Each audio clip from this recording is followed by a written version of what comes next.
Bonsoir tout le monde, de retour pour un autre épisode de À votre tour. Aujourd'hui, je voulais donner le tour à deux personnes que j'ai rencontrées dans la dernière année. On va parler surtout de la question, quelle profession peut avoir le plus grand impact ou le plus grand influence positive sur une relève francophone? La question m'est venue au cours de la semaine parce que lundi, j'ai fait une entrevue avec Éric Robitaille à Sudbury. Puis juste la manière qu'il animait, la manière qu'il prend soin de tous ses invités, du côté médiatique des journalistes, de la radio et des communications, il m'a fait vraiment, à chaque fois qu'il fait une entrevue, il m'inspire à peut-être aller dans ce monde-là. Puis j'imagine à chaque fois que peut-être la jeunesse, on l'écoute, peut-être que c'est quelque chose qui peut être marquant pour un jeune au secondaire qui se demande dans quelle lignée ils peuvent aller. C'est avec des entrevues et des journalistes comme Éric Robitaille qui peut faire en sorte que les jeunes peuvent être inspirés d'aller dans ce momentum-là. Le mardi soir, à 7h30, on a vu sur mon téléphone que des billets pour aller voir Céline Dion étaient à un prix fou. Nous, on habite à quelques minutes, donc ma famille et moi, on a regardé chacun, puis on s'est dit, allons-y.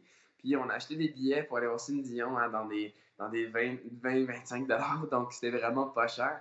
Puis dans son spectacle, et tout comme dans plusieurs spectacles francophones, j'ai des moments où est-ce que je m'accroche tellement à la langue, à la musique, aux paroles en français que je me demande, hey, c'est-tu dans cet univers-là que je me lance? Puis je vois beaucoup de jeunes qui regardent des artistes comme Steph Paquette, comme dans plein de régions du Canada, de la musique et des arts, du théâtre. Puis ils se demandent, est-ce que c'est dans ce monde-là que je veux m'aventurer? C'est difficile. Puis finalement, mercredi, on a passé toute la journée dans une école à Ottawa, entouré de jeunes en train de travailler sur leur parcours. Là. Ils sont en train de faire leurs examens en mi-session. C'était assez inspirant aussi. Donc, ça a vraiment fait un tour de c'est dans quel métier qu'on peut se lancer, puis c'est quoi les bons coups de chaque métier pour faire réfléchir à la relève de peut-être les sortir dans ces univers-là. Aujourd'hui, on a deux invités. On a Yves Doucet qui vient du Nouveau-Brunswick, puis on a aussi Kim Bergeron. Je vais vous les présenter un à la fois. On va parler avec eux de la question, en fait, avec leur industrie. Puis à la fin, on va les réinviter ensemble pour faire un beau mash-up des deux industries. Qu'est-ce qu'on pense, en fait, pour la question. Pour cette discussion-là, je ne veux surtout pas hiérarchiser les industries. Je ne veux pas dire qu'un enseignant est meilleur qu'un artiste, qui est meilleur qu'un entrepreneur, qui est meilleur qu'un politicien, qui est meilleur qu'un journaliste. Je veux juste voir les bons coups qu'on peut avoir, puis c'est quoi les parcours que nos deux invités ont fait. Donc, si on peut commencer avec Kim Bergeron, ça ferait plaisir de vous la présenter. Elle nous vient de la Gaspésie. Bonsoir, Kim. Bonsoir, William. Bonsoir tout le monde. Ben oui, moi, mon nom c'est Kim Bergeron. Je suis une animatrice radio à Radio-Canada, Gaspésie, Île-de-la-Madeleine. On est basé à Matane ici. Puis c'est tout récent pour moi d'être vraiment animatrice de mon émission qui s'appelle Au cœur du monde, qui est une émission d'affaires publiques. Auparavant, j'étais la chroniqueuse culturelle de la station Gaspésie, Île-de-la-Madeleine et ça m'a vraiment amené à me promener sur tout le territoire. J'ai fait un voyage même jusqu'aux îles de la Madeleine pour aller rencontrer les gens sur place. Donc, j'ai eu ce beau privilège-là. Puis là, maintenant, je suis un petit peu plus en studio. On fait quand même des sorties d'émissions une fois de temps en temps là, pour aller rencontrer les gens. Mais c'est ça, j'ai un micro devant moi, j'ai ce privilège-là. Alors, je peux donner la parole aux gens. Puis c'est ça qui est hyper motivant dans ce métier-là. Donc, voilà, et je couvre un territoire d'à peu près 100 000 habitants dont la plupart sont francophones. Alors, ça vous donne une idée un peu là, du rayonnement là, que ma voix peut avoir. Puis nous autres, on s'est rencontrés évidemment au festival La Petite Vallée. On se dit quasiment à chaque fois qu'on se voit, mais c'était vraiment une belle rencontre qu'on s'était faite. Puis là, quand que j'étais en Gaspésie, j'ai su que les hivers là sont un peu intenses. Donc, la belle tempête qui s'en vient, j'espère qu'on va pas perdre avec toute l'électricité et les pannes qui se passent. Mais Ouais, c'est ça. je mets le petit warning en préface de notre entrevue. Euh, Restez Kim, conscient à un moment donné si jamais l'électricité vient qu'à manquer parce que là, les vents sont très, très forts. 80 km/h pour les rafales, c'est pas si mal, on a connu pire. donc pour tous ceux de Gaspésie, ils viennent d'avoir leur petit segment météo. Kim, est-ce qu'on pourrait peut-être commencer au début, quand tu étais au secondaire, c'était quoi ton parcours? Qu'est-ce qui t'a parti dès après le secondaire, dans le fond? Ouais, ben en fait, moi, excusez-moi, mon chat est en train de se joindre à la discussion. En fait, ce que j'ai fait pendant le secondaire, ça a été à peu près juste de la musique. C'était vraiment ça qui me motivait, même depuis le primaire. Je jouais de la clarinette dans un ensemble musical qui était vraiment parascolaire puis qui me permettait de connaître les jeunes des autres écoles, parce que je viens d'un petit village, puis c'était vraiment une harmonie qui réunissait tous les élèves qui voulaient bien jouer de la musique, mais des autres écoles aussi. Donc, c'était une façon pour moi de socialiser. Puis vraiment, c'est pour ça que je me suis lancée dans la musique. Puis ça, toujours continué comme ça pendant le secondaire. C'est vraiment les projets musicaux. Je faisais tous les ensembles dont je pouvais faire partie. Je faisais aussi le spectacle de fin d'année. Je passais énormément de temps là-dessus. Puis parfois, ça me donnait l'opportunité de manquer pas mal de cours. Mais il fallait que j'aie des bons résultats justement là, pour pouvoir me permettre de manquer ces cours-là puis d'en avoir l'autorisation finalement, ce qui fonctionnait bien aussi. Puis après, ben, le chemin naturel pour le cégep, là, c'était vraiment d'aller en musique, que j'avais pas d'autre choix que ça dans ma tête à moi, là. Puis, on me rappelle, n'importe qui nous écoute ce soir, si vous êtes au secondaire, la majorité des grandes provinces, ils ont des rassemblements de musique. Ici en Ontario, quand ça nous chante, il y en a plusieurs. Donc, si vous êtes musicien, parlez avec vos enseignants, voir qu'est-ce qu'il y a dans vos régions. On peut peut-être avancer un peu. Après entrevue, on a découvert que tu as joué de la flûte traversière dans le groupe La Révolte. Est-ce qu'avec ce projet-là, qu'est-ce que tu as pu découvrir? Vous avez tourné en Ontario. Est-ce qu'il y a des rencontres avec des francophones dans d'autres provinces que tu as fait grâce à ce projet-là? Oui. Ben, en fait, quand j'ai eu l'occasion de faire de la musique avec La Révolte, mes premières tournées étaient dans le réseau Ontario. Puis, je dois admettre que je ne savais pas à quel point il y avait des francophones en dehors du Québec. Je l'ai un peu découvert en visitant le territoire comme ça. Puis, le premier spectacle que j'ai fait, c'était directement dans le nord de l'Ontario, à Timmins. C'est là que j'ai signé mes premiers autographes. Puis vraiment, oui, j'ai rencontré pas mal de monde. On était souvent reçus chez les diffuseurs même. Je ne sais pas si c'est par manque de budget à quelque part ou les gens nous accueillaient carrément chez eux pour la nuit. Puis après ça, on poursuivait notre route. Puis il y a peut-être une anecdote qui va vous intéresser à ce sujet-là. Quand on arrivait sur place, surtout dans les écoles, parfois c'était des centres communautaires dans lesquels on jouait, mais quand on jouait dans les écoles, on allait faire une présentation devant les étudiants de qu'est-ce qu'on fait. Souvent, moi, j'y participais pas parce qu'on était 4 dans le groupe. Moi et le drummer, on allait installer le matériel pour faire le spectacle, alors que les deux autres qui créaient plus les chansons, mais eux, ils présentaient des trucs. Là. Ils faisaient une petite conférence devant les élèves. Puis à un moment donné, ils ont parlé pendant cette conférence-là d'une chanson qu'ils avaient reprise, puis la façon de retravailler une chanson, tout ça. Puis après, ils ont décidé de la faire pendant le spectacle, sauf que c'était une chanson en anglais.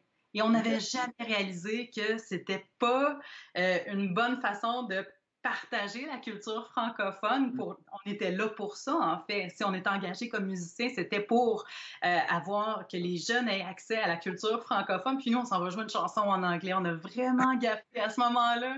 On n'a jamais pensé à ça, mais le chanteur en avait parlé dans sa conférence. Il voulait juste faire un lien. Donc, ouais, ça fait partie des petites aventures là, qui ont été marquantes dans ces tournées-là. Ben, c'est ça, les artistes, quand ils rentrent dans les salles, vous devenez des ambassadeurs, vous devenez des lumières pour la langue, pour la culture. Quand les jeunes ils vont voir un spectacle dans une école, on va en parler avec Yves par la suite, mais il y a tout un encadrement qui se fait. Avec toi, Kim, j'aimerais peut-être poursuivre pour parler plus du côté médiatique, les journaux, les journalistes, la radio. Qu'est-ce qui a vraiment fait le pont entre les arts là, qui a été cherché vers la radio? Ouais, ben, il y a eu un moment où j'ai travaillé dans l'industrie musicale. En parallèle, j'avais ma carrière musicale, mais j'étais jamais vraiment satisfaite du travail que je faisais en dehors de la musique. Donc, j'ai décidé de faire un retour aux études en communication. Je me suis dit, tiens, c'est assez général, puis je vais pouvoir me diriger là-dedans, peut-être en organisation d'événements.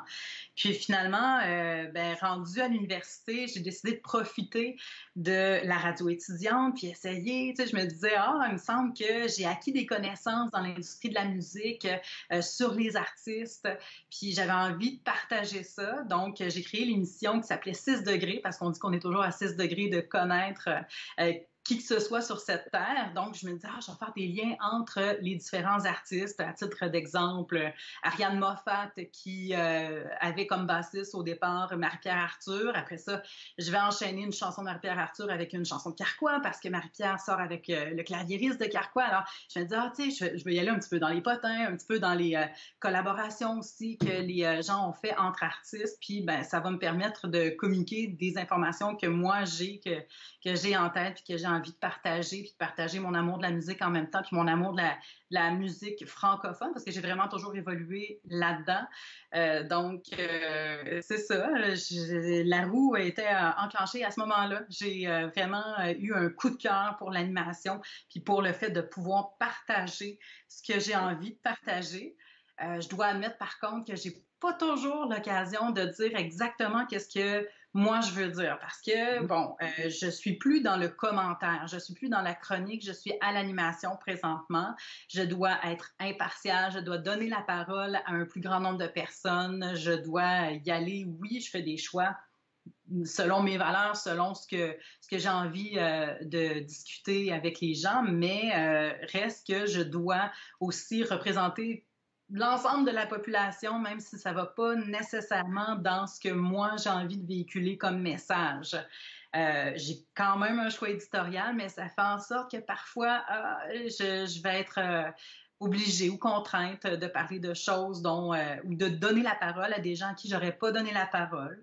Donc, ça fait partie du métier maintenant. J'apprivoise tout ça depuis que je suis animatrice. Hein. Est-ce que c'est dans ces rencontres-là que tu penses que la radio et les communications peuvent faire rêver les jeunes en français? Ou est-ce que c'est dans les rencontres que toi tu vas faire? Est-ce que c'est dans l'animation? Ou dans ton métier que tu penses qui fait rêver les jeunes d'aller à l'animation? Ben, c'est un peu de tout ça, en fait, parce que, bon, il y a les gens qui nous écoutent, les gens qui sont à la maison. C'est sûr que j'ai pas de contrôle là-dessus sur qui nous écoute. Puis moi, j'essaie de m'adresser à un plus grand nombre de personnes possible. Je suis dans une plage horaire aussi où, bon, les jeunes sont peut-être à l'école ou ils reviennent de l'école, mais c'est pas souvent, parfois, ça va être les parents qui vont décider de mettre la radio à Radio-Canada le matin en se préparant, tout ça, ou dans la voiture. Donc, peut-être que ma plage horaire n'est pas nécessairement celle qui s'adresse aux jeunes. Par contre, il y a aussi parfois la possibilité d'accueillir des jeunes. Je prends juste l'exemple de la marche pour le climat. Récemment, ben, la marche a passé devant les studios à Matane, sur la rue où on est. Donc, j'ai accueilli des jeunes qui sont venus me parler de leurs priorités, pourquoi ils participent à la marche. Donc, moi, j'ai quand même ce pouvoir-là de donner la parole aux jeunes. Puis, je pense que chacun a quelque chose à dire. C'est pas toujours évident d'avoir les points de vue des jeunes. Je l'ai constaté récemment. Il y avait un débat aussi à Matane, un débat des candidats là, dans le cadre des élections fédérales. Puis on a demandé à un responsable de nous envoyer 4 jeunes. Puis il nous a proposé 4 garçons. Je ne sais pas pourquoi. Les filles refusaient de venir se prononcer, dire comment ça avait été le débat, qu'est-ce qu'ils ont perçu pendant le débat de chacun des candidats. Donc, c'est pas toujours évident, c'est pas tout le monde qui veut vraiment aller dire, partager ses impressions à la radio. Donc, moi, si j'avais quelque chose à dire aux jeunes ici, c'est de prendre parole, hein, c'est de pas hésiter. Puis, mon Dieu, on a vraiment de la place pour ça dans les différents médias. Il y a des radios communautaires aussi, des médias écrits. Parfois, c'est plus facile, justement, vu que c'est pas en direct, vu qu'on peut paraphraser. Bon, ben, peut-être que le médium pour vous sera un média plus écrit, mais de ne pas hésiter à prendre parole parce que c'est très, très important pour nous d'avoir vraiment, de représenter l'ensemble de la population, puis vous en faites partie. Donc, Puis peut-être, genre, en guise d'une dernière question, ça a été comment? Il y a beaucoup de monde qui ne veulent pas prendre parole à cause qu'on a un peu peur peut-être le niveau de français qu'on doit avoir. Moi, au début, je disais beaucoup des donc, même aujourd'hui, plusieurs tics. Est-ce que dans l'évolution évidemment, de l'école ou dans la pratique, ça se corrige comment? Oui, c'est une bonne question. En fait, quand j'ai fait l'université, j'ai apprivoisé le métier d'animatrice à travers certains cours, mais c'était pas un bac qui était vraiment spécialisé en animation, radio et télé. Donc, je suis allée faire un cours spécialisé sans trop savoir ce que j'avais besoin de travailler, mais je me disais, pour passer à l'étape suivante, ça me prend quelque chose. Déjà, c'est sûr que j'avais une base assez bonne en français. J'avais quand même déjà un bon français, mais pour aller corriger des trucs, je suis vraiment allée dans une école spécialisée qui s'appelle Promédia d'ailleurs, mais il y en a plusieurs autres un peu partout au Canada. Puis c'est vraiment là que j'ai appris à dire, je sais pas moi, au lieu de dire le mot 4, je vais dire le mot 4. Je vais vraiment dire toutes les lettres. Donc oui, ça s'apprend vraiment. Mais quand on est appelé à aller faire une entrevue, pour moi, pour ma part, je ne m'attends pas à ce que vous ayez un français impeccable. Même moi, parfois, à la radio, j'essaie d'avoir le plus beau français, le français le plus impeccable possible, mais parfois, on fait tous des erreurs. On a des linguistes à Radio-Canada qui nous aident, qui nous font travailler. On a des fiches linguistiques, on a accès à des ressources, ce qui est super important pour nous dans notre travail. Ça ne veut pas dire qu'on ne fera pas d'erreurs en cours de route. Il faut nous les pardonner aussi. Mais quand vous êtes un invité, ayez pas en tête que vous devez être parfait. Puis même nous, en tant qu'animateurs, on se dit parfois, oh, tu sais, c'est pas grave si je dis des pis puis des là. Ça fait juste en sorte que j'ai l'air plus accessible. Je suis pas une haute élite qui parle parfaitement son français, puis c'est bien correct comme ça.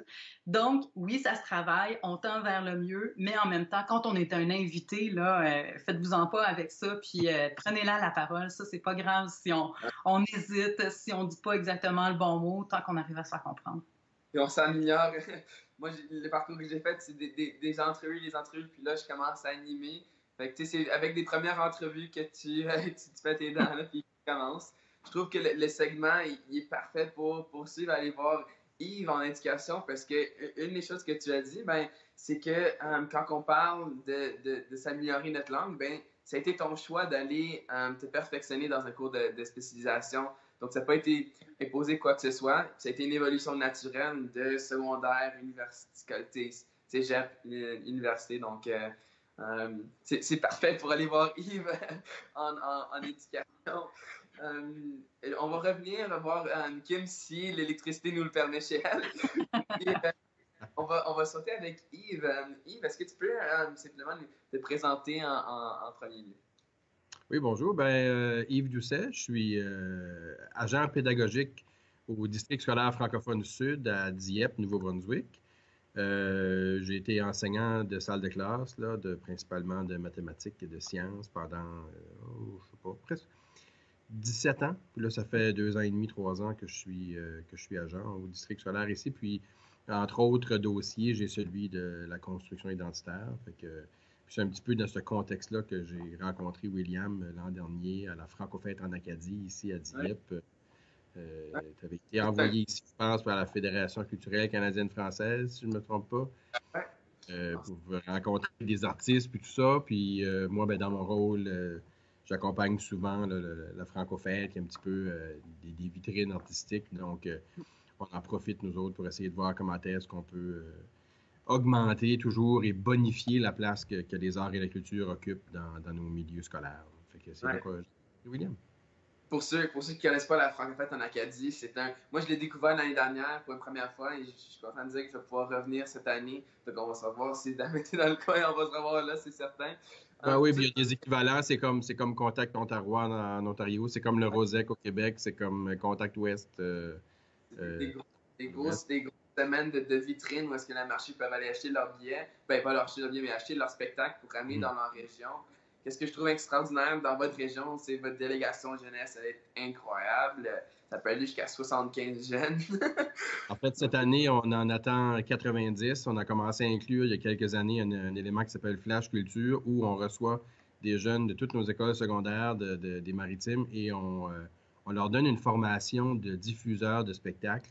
Donc, ils apprennent un petit peu des rudiments de base pour pouvoir accompagner soit des diffuseurs de spectacles dans leur communauté ou même leurs écoles pour essayer de participer au choix des spectacles qui vont être offerts au grand public ou aux élèves qui peuvent peut-être contribuer à faire de la promotion, contribuer à faire toute la préparation parce qu'on essaye aussi d'outiller le personnel scolaire à faire de la préparation parce que c'est bien beau recevoir un spectacle à l'école ou amener les élèves voir un spectacle. Ça en fait déjà un élément culturel important. Mais si on veut vraiment faire un moment de construction identitaire avec nos élèves, on a besoin de les amener à se questionner, à essayer de s'identifier, à aller plus loin qu'être un spectateur passif, puis après ça, leur demander as-tu aimé ça, puis l'élève dit oui, puis c'est fini. Donc, on travaille très fort à essayer de préparer l'élève à l'avance, leur apprendre aussi qu'est-ce que ça veut dire être un spectateur. Parce que si tu n'es jamais allé voir une pièce de théâtre, ben tu ne comprendras peut-être pas c'est quoi l'étiquette d'être spectateur à une pièce de théâtre, puis tu ne comprendras pas pourquoi tu ne devrais pas te lever pour aller aux toilettes 15 fois, puis tu devrais éteindre ton téléphone cellulaire. Donc, il y a des apprentissages à faire et on travaille fort à outiller notre personnel scolaire pour qu'il puisse accompagner justement les élèves là-dedans. Qu'est-ce que tu penses que ça fait? Là, je sais que tu le sais, mais on veut vraiment en parler ouvertement. Qu'est-ce que tu penses que ça peut faire avoir 75 à maintenant 90 jeunes de voir ensemble plus d'une dizaine de. Ça, c'était ça que ça allait. Je suis bizarre, c'est une pièce que la lumière s'éteint quand je bouge pas. Fait que.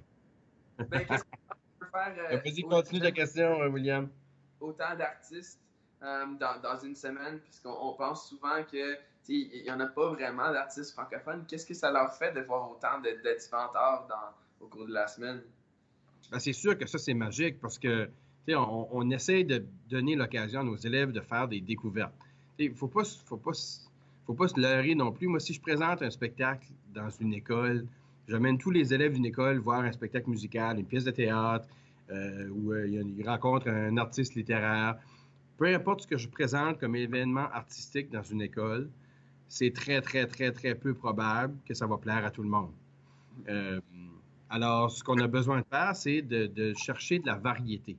Puis, ce qui est le fun avec les élèves qui viennent à un événement comme la Franco-Fête, c'est qu'ils vont voir, je pense que l'an passé, ils ont vu 18 ou 21 différentes vitrines, puis ils ont été exposés à une vingtaine de différentes manifestations artistiques. Tout le monde y a trouvé au moins quelque chose qu'ils aimaient, mais on a vraiment travaillé. Comme cette année, ils vont recevoir un atelier de 2 heures spécifiquement sur la critique culturelle, comment critiquer, comment apprécier un spectacle, comment trouver des éléments qu'on aime moins, comment en parler pour eux autres qui soient capables ensuite, quand ils retournent chez eux, d'en parler justement à leur monde, mais aussi pour être mieux outillés à faire des choix, puis des choix éclairés, puis aller vraiment au-delà de j'aime ça, j'aime pas ça. C'est quoi les éléments qui te plaisent moins, les éléments auxquels tu t'associes. Quand tu entends ça, ça te fait penser à quoi? Ça te donne le goût de quoi? Et évidemment, ben, comme c'est des artistes francophones qui viennent découvrir aussi, ben, ça vient nourrir un petit peu ce côté francophone-là de leur identité. Nos élèves ont souvent des identités linguistiques multiples, là, mais le côté francophone est nourri par ça parce que il y a de l'identification. Il y a des élèves qui peut-être vont se retrouver dans le texte d'une pièce de théâtre, par exemple, ou d'un conteur, ou dans la dynamique d'une formation musicale, mais découvrir des éléments culturels, idéalement, qu'ils ne connaissaient pas déjà, puis vivre ça. Puis évidemment, toute manifestation artistique en direct a à peu près 1000 fois plus de valeur qu'en vidéo ou en différé. Là. Fait que cette grosse valeur ajoutée de ce côté-là. Ils vont beaucoup s'identifier aux artistes comme personnes aussi. Je me souviens que une des premières choses, quand j'ai vu un spectacle d'un artiste francophone, j'ai réalisé que derrière cette pièce-là, il y a un francophone sur scène. Puis souvent, tu sais, quand je parle beaucoup de Steph Pocket, puisque ça a été mon premier show en français, ça a été sa personne qui m'a fait réagir, qui m'a fait réfléchir à moi-même.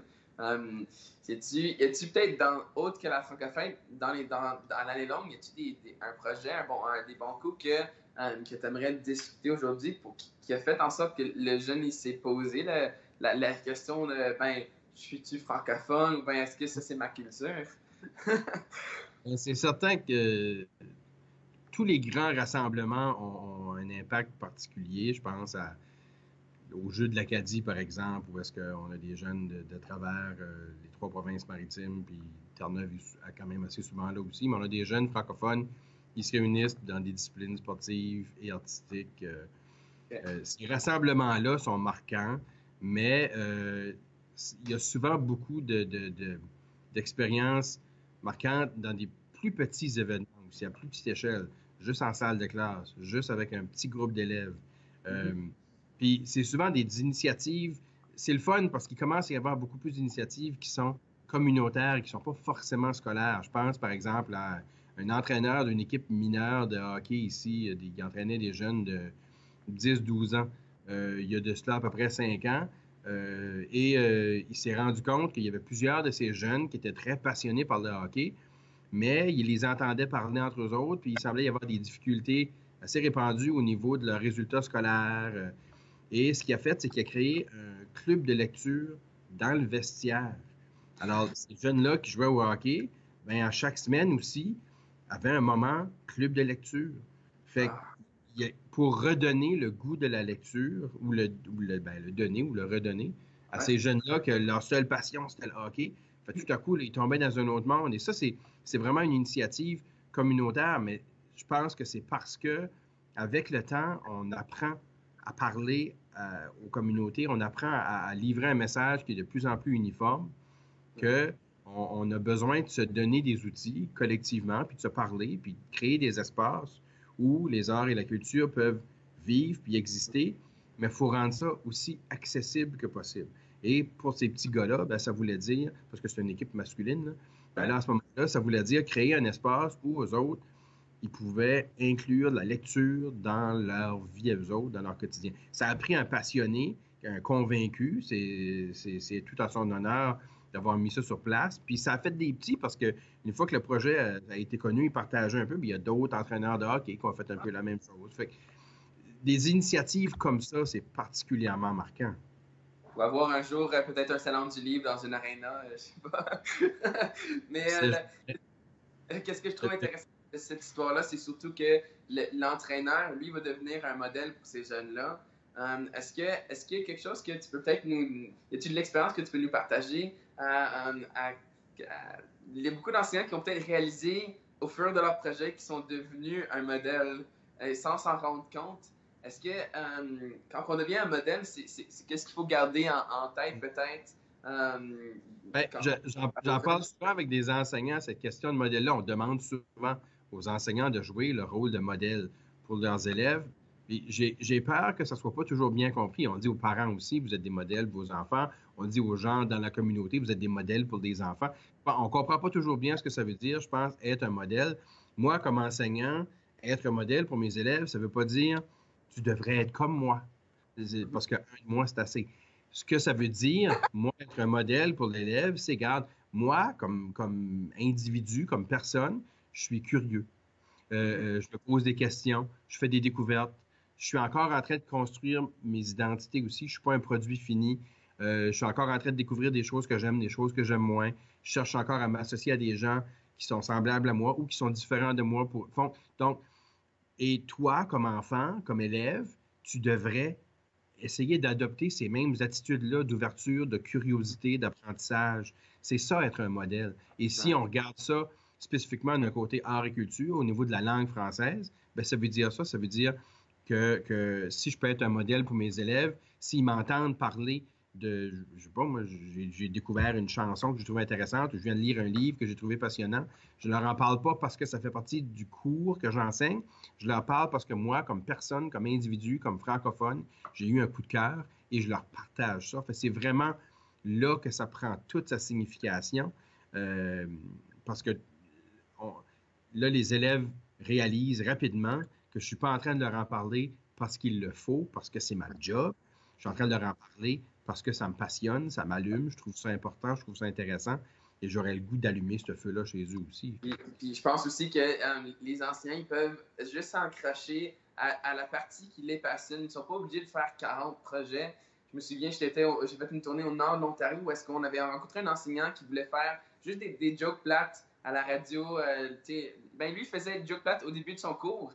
Puis là, je lui ai dit, ben, tu sais, les élèves, ils semblaient vraiment accrochés à cette joke plate au début de son cours. Puis je lui ai dit, ben, peut-être faisant une, tu sais, par semaine à la radio étudiante le matin aux annonces. Puis là, après, les élèves y attendaient pour sa joke plate. Puis là, ils ont réalisé qu'il ben, y a un élève qui est venu le voir pour dire, ben, est-ce que je pourrais livrer une joke plate avec toi? Fait que là, cet élève-là, il a pris la joke plate de l'enseignant. Puis là, il est allé la dire à la radio étudiante. Puis tranquillement, vraiment, honnêtement, tranquillement, ils sont rendus maintenant, je pense, maintenant c'est la deuxième année qu'il le fait, ils sont rendus avec des étudiants qui écrivent leur propre joke puis ils disent à la radio étudiante le matin. Fait que tu sais, c'est pas besoin d'être tu sais, des gros drapeaux franco, c'est pas besoin d'être énorme comme geste, ça peut être petit, mais c'est juste de garder comme l'entraîneur. Lui, c'était les livres, il a mis les livres dans sa salle d'entraînement. Fait que, pas besoin d'être énorme comme projet non plus. Non, et ton exemple de la joke plate du jour ou de la semaine, c'est probablement pour plusieurs élèves, ça c'est plus signifiant qu'un grand rassemblement de 10 000 personnes. Ouais. Parce que c'est dans le concret, c'est l'accessible, c'est la simplicité. Les grands événements sont importants, mais je pense que les petits gestes le sont encore plus. Puis Kim l'a dit tantôt, moi je pense que la clé, c'est de donner la parole aux jeunes. Ils ne nous déçoivent jamais. Merci Yves, ça peut fermer notre discussion ensemble. J'ai vu le temps passer, on a parlé beaucoup avec vous deux. Merci beaucoup à vous deux d'avoir été là avec nous ce soir. Je ne sais pas si vous avez peut-être, vu qu'on est quand même 3 maintenant, juste un petit dernier segment. Qu'est-ce que je trouvais intéressant, c'est que Yves, tu fais du stand-up, tu animes, et évidemment avec Kim, tu as déjà fait beaucoup de musique. Avec ton groupe La Révolte puis ton groupe solo aussi. En tant qu'artiste, juste en tant qu'une dernière question, quand on voit des médias où est-ce qu'on peut avoir de l'ambition qui est très grande, qui peut aller vraiment loin, qu'est-ce qui vous a intéressé d'aller vers la musique ou les arts ou la performance ou la comédie en français? Donc, qu'est-ce qui vous a vraiment embarqué? Parce qu'il y a beaucoup de jeunes qui disent « Moi, je veux faire de la musique, mais pour être découvert, il faut que je le fasse en anglais. » C'est quoi votre perspective là-dessus? Peut-être avec Kim pour commencer. Ben, pour la musique, effectivement, moi, le français, c'était non négociable. En fait, c'était juste tellement naturel parce que le français, c'est la langue que je parle. C'est la langue qui fait partie de mon quotidien. C'est celle que je connais. C'est dans cette langue-là que je suis capable d'écrire aussi. J'ai pas ce même talent-là en anglais. Je parle un peu anglais. Je me débrouille quand je vais en voyage, mais au-delà de ça, je me verrais pas écrire en anglais. Puis je trouve que la langue française est tellement plus riche que plusieurs autres langues, dont l'anglais. C'est sûr qu'en anglais, on arrive à dire plusieurs choses en moins de mots, ce qui musicalement peut être intéressant, sauf que quand on écrit de façon peut-être un peu plus poétique, il y a tellement... Chaque mot, chaque idée, en fait, est représentée par un mot pour dire exactement ce qu'on veut dire, pour vraiment évoquer la chose qu'on veut évoquer à ce moment-là.